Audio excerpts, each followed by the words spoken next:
nutrition.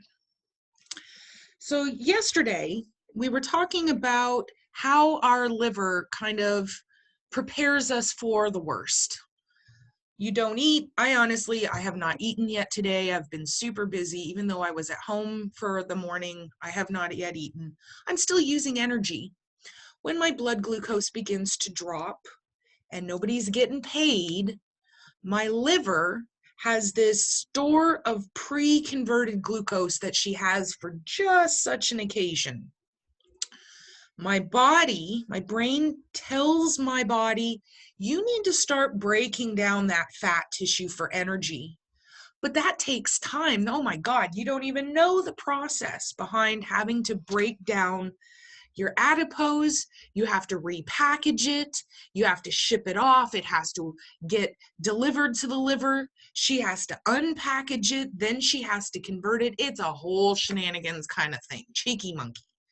We can't wait. Our blood glucose is down. So she has this little storage of glycogen that she can throw into the blood, and that holds us over until we can spend the time to start convert the adipose tissue into usable glycogen. So that's what we're referring to when we say glycogen and how it's stored in the liver muscle. So that's kind of where we ended yesterday. Then we started talking about fiber, and fiber is the magic nutrient. Fiber is amazing. It does so many different things. There are a lot of different types of fibers. They're known as complex carbohydrates.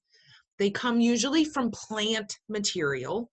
Some examples that you might see on, if you look at your pet food bags, you've got like beet pulp, that's a fiber. You've got, what is the other, that's the one I can think of off the top of my head. Anyway, there's 5 or 6 different types that we use actively in companion animal food. And every one of those is used in the body a little differently. For example, we have one type of fiber that will slow down digestion because the small intestines are intent. They are having it like a Rubik's Cube. And so the longer they're working on that fiber, the slower everything is getting broken down. I'll explain why we might want to have that happen. The other thing is the longer that stuff stays in the small intestine, the longer you are not hungry. Because when your small intestines are like working on stuff, it's sending messages to your brain, don't bring anything else in here.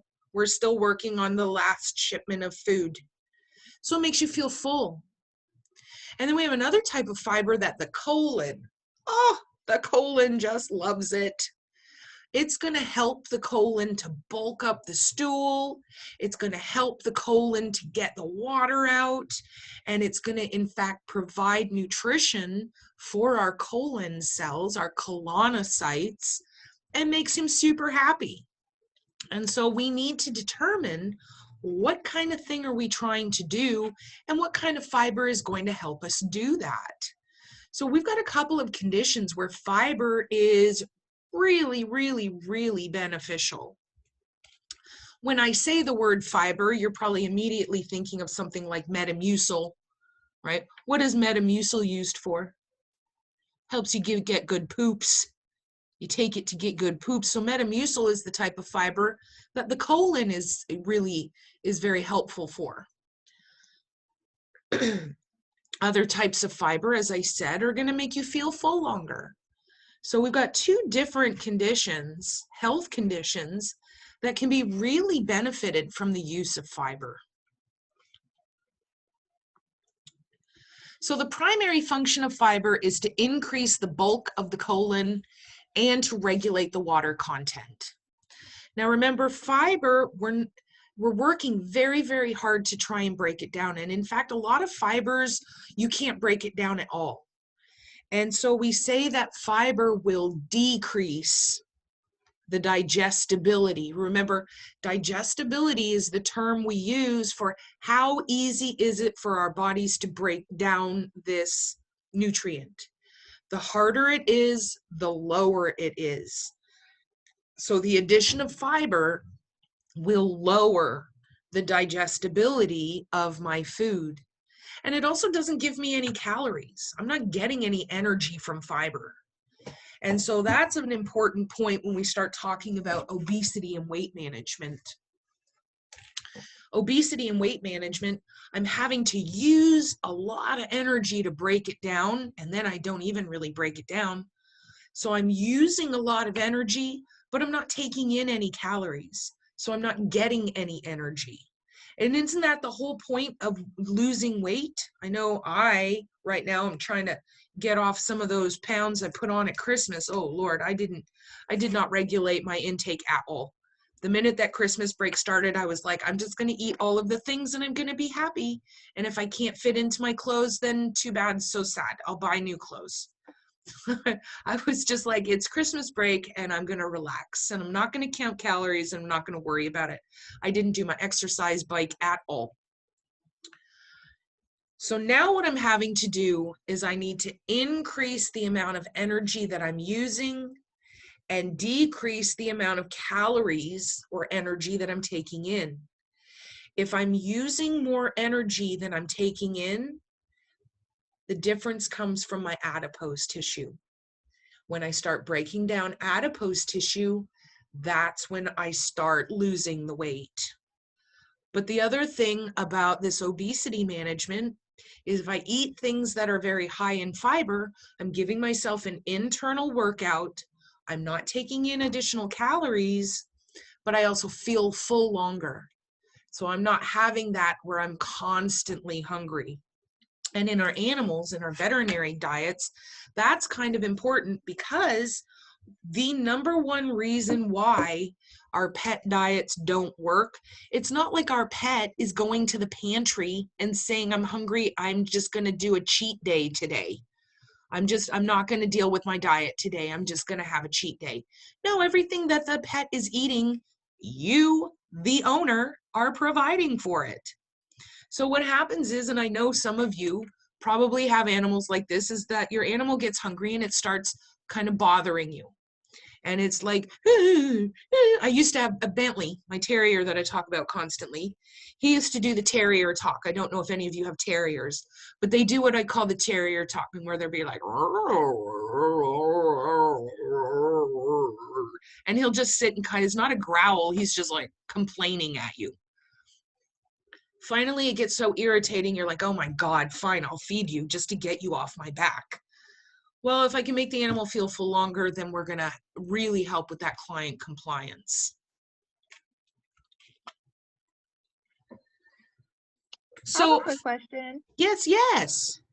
So, my dog, he eats only once a day, and he waits till like 8 o'clock at night to eat his bowl. Like, I'll put it in the morning, and he waits all day, and then eats it at night, and then goes to bed, and he's fine with that. Okay. Like any human food or anything like that, and he doesn't seem like he's starving, and he's like a perfect weight. So I don't understand why he waits till so late and he only eats one bowl. That's just him. Some animals are fine with doing that. My guys, they get fed twice a day, in the morning and then again in the evening. And sometimes I'll put the food in their bowl in the morning and it'll still be there when I get home in the evening. They'll have just picked a few little kibbles out of it. Don't know. I personally, and really it's the individual.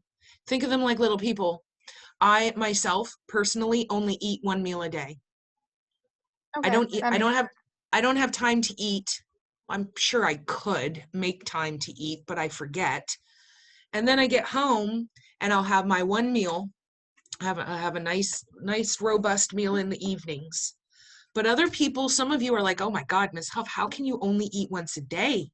I can barely stand only eating 3 times a day, and then I have to have snacks in between. It's the individual. Okay, makes sense. All right, so continuing with fiber. Fiber is also amazing for another condition called diabetes. Every time I say that word, I think of the commercial. Remember that guy? What was his name? Ed Asner. Diabetes. That old round-faced guy with the gray mustache that did the diabetes commercials. He's like, I know. Have you ever seen the little short snippet of the cat?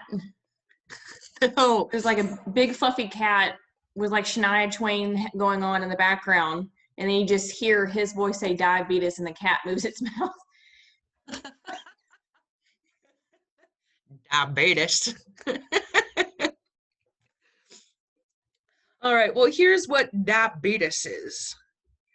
Diabetes is a condition that can affect both humans, cats, and dogs. And basically what it is, you have this little gland called the pancreas. The pancreas produces a hormone called insulin. What insulin does, it's pretty cool. So when I eat something, I eat the Chipotle burrito. We all know now what happens, right? The Chipotle burrito gets kind of liquefied and broken apart in my stomach. The Chipotle burrito goes to my small intestines, which breaks apart all the Legos. Those Legos then go to my liver. The liver converts that into glucose, puts the glucose into my blood, and it's supposed to be delivered to all of my tissues, right? I think we've gone over that enough that everyone should be comfortable with that. So what I'm going to draw here is the final. Here is my blood vessel. I have dumped my blood glucose. I've dumped the glucose into the blood after I've eaten something. So the glucose volume in my blood is sky high.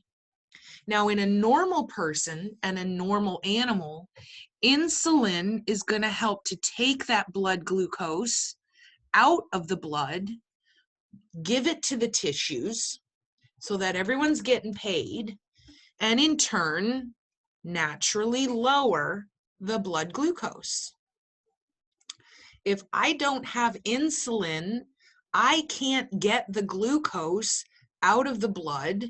Nobody's getting paid. Even though the paycheck is in the mail, I can't get it delivered. So there are two types of diabetes, type 1 and type 2.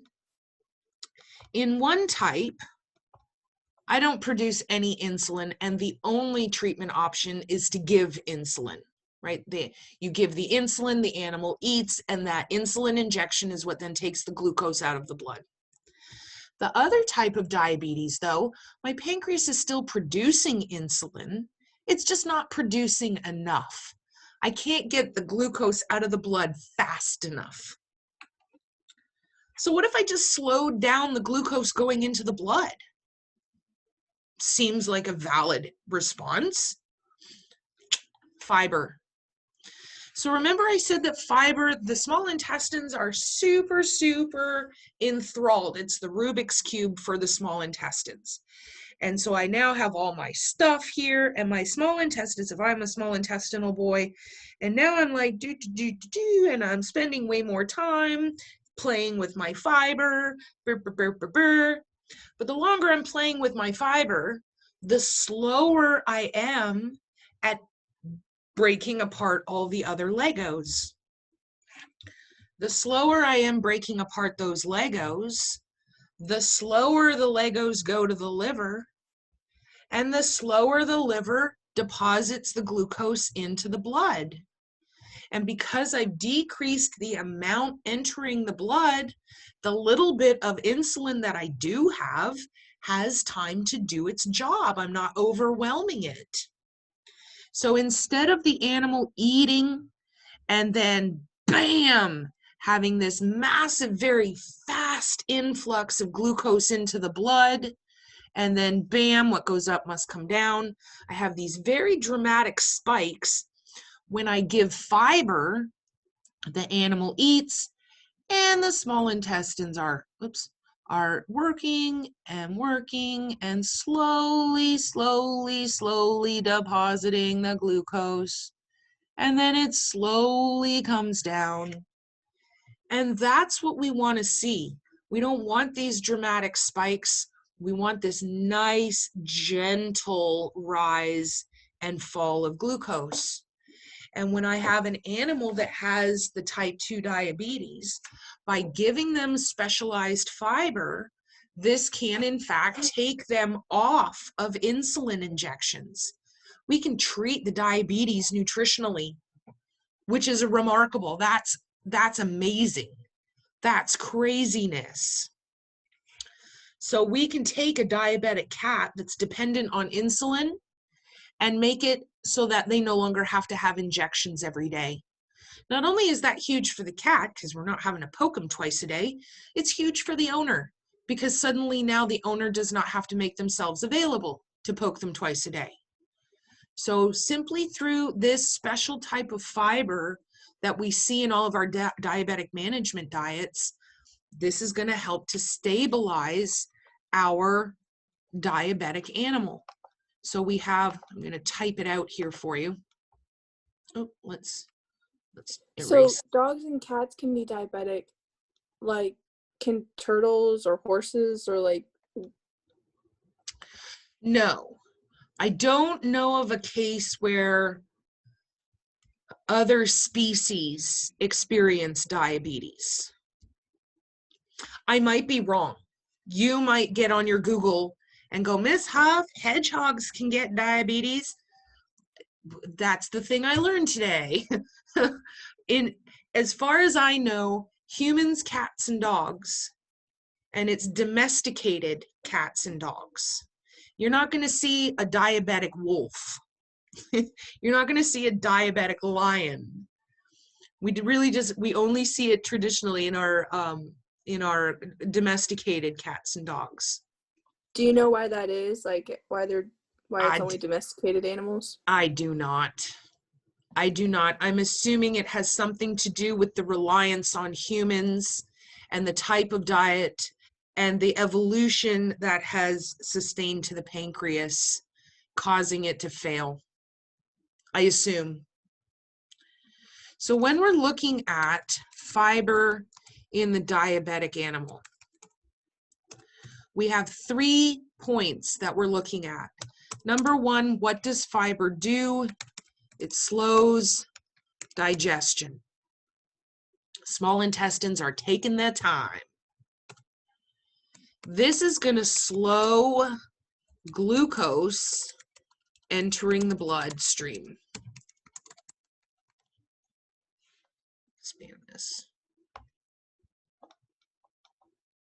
So by slowing the amount of glucose entering the blood, the little bit of insulin that I do have will prevent, I'm going to use a new word here, guys, postprandial blood glucose spikes. What do you think postprandial might mean?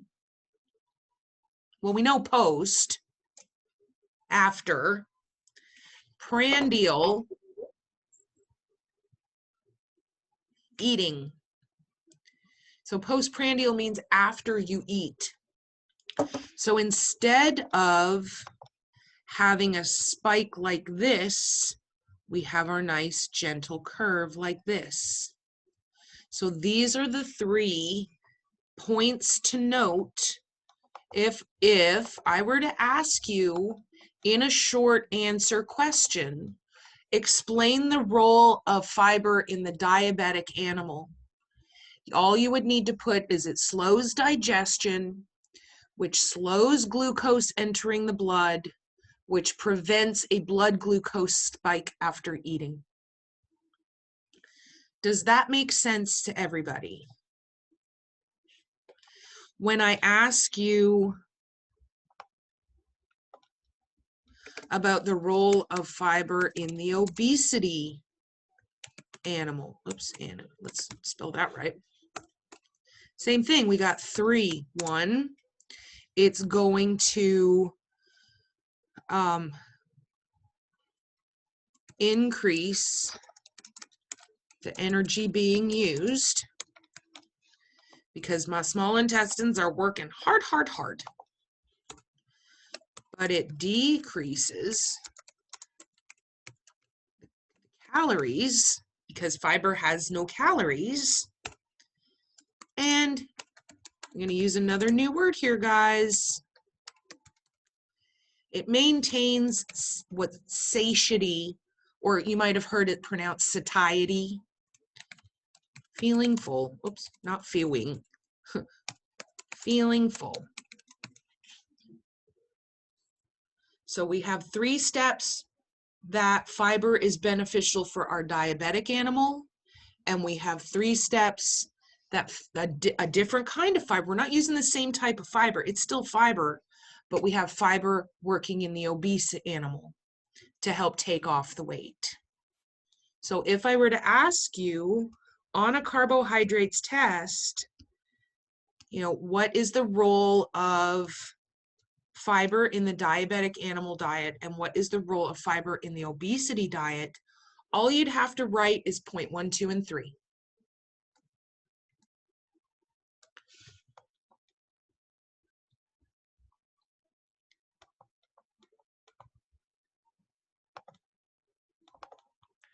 Does anyone have any questions about any of that so far? Pretty Why common is it sense. harder for fiber What? to be broken down in the small intestine? Why is it harder? Yeah. Just because it is. Fiber is, it's like, why is a rock hard? Well, because it is. Fiber is just something that the small intestines have a really, really hard time attempting to break down, but they still want to try. They're still going to give it their all. And we're going to Okay. use that to our benefit.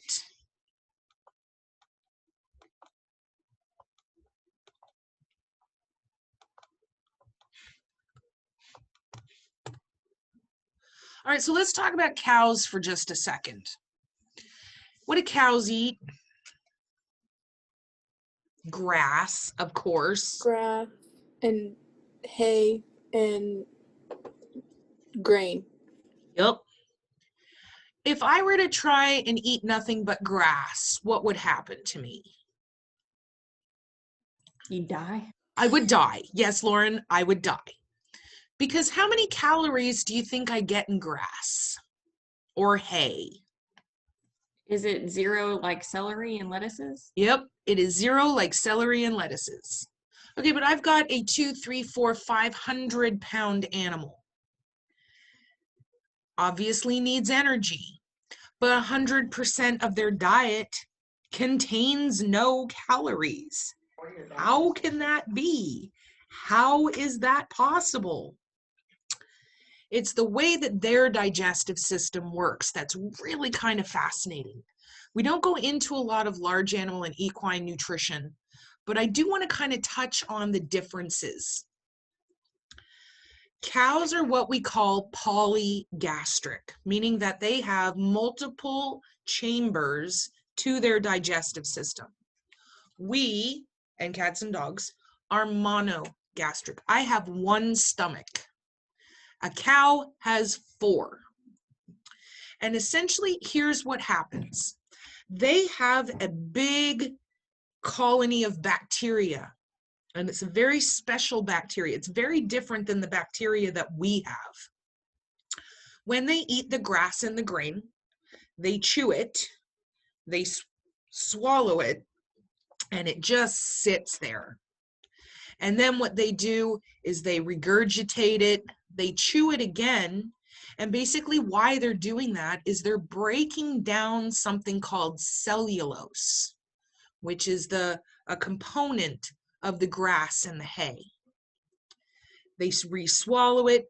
The bacteria now are getting to do their job. One little aside. Does anybody in here know anything about brewing beer? Say it, you kind of cut out a little bit. Okay. Does anyone in here know anything about brewing beer? It takes a long time. It does take a long time. And You basically, don't you use wheatgrass when you brew beer? you can use And some. wheatgrass, you use hops, you use that sort of thing. But the reason why it takes a long time is we have to do what? Allow it to ferment. What happens once it ferments? Now, our cows are not producing alcohol. They are producing something similar. Instead of ethanol alcohol, they're producing methanol, which is a whole other thing. But basically, they eat the hay, they eat the grain, it sits in their stomach. we introduce the bacteria to it. It ferments, it ferments, it ferments. And in the process of fermenting, guess what gets produced? Glucose. That is why beer, through the process of fermenting, is so high in sugar. If you've ever been on a strict diet, they're like, you can't have any beer whatsoever because it is so high in sugar because of the glucose produced during the fermentation process. The bacteria has caused the fermentation, produced the glucose, and it's that production of glucose that the animal is then able to use for energy. Is that how men get their beer bellies? So yeah, so the not through fermentation, but guys who drink a lot of beer or eat a lot of fast food or eat a lot of terrible things, men have an extra layer of fat in their abdomen, and that's why you see way more pot-bellied men than you do women. Just think of the first picture. This guy's been drinking way too many of these. So why did like dogs eat grass then? So that's a whole other thing. Let's put a pin in that right now, Samantha. And I'm Okay. going to talk about that. That has nothing to do with nutrition. That has some other either health or behavior issues behind it. That's not, they're not trying to get glucose from it because they don't have the right kind of bacteria. Oh my goodness, time flies when we are having fun. So that is the process behind our cows and the production of glucose. Jaden asks, is beer the only alcohol that has a bunch of sugar in it?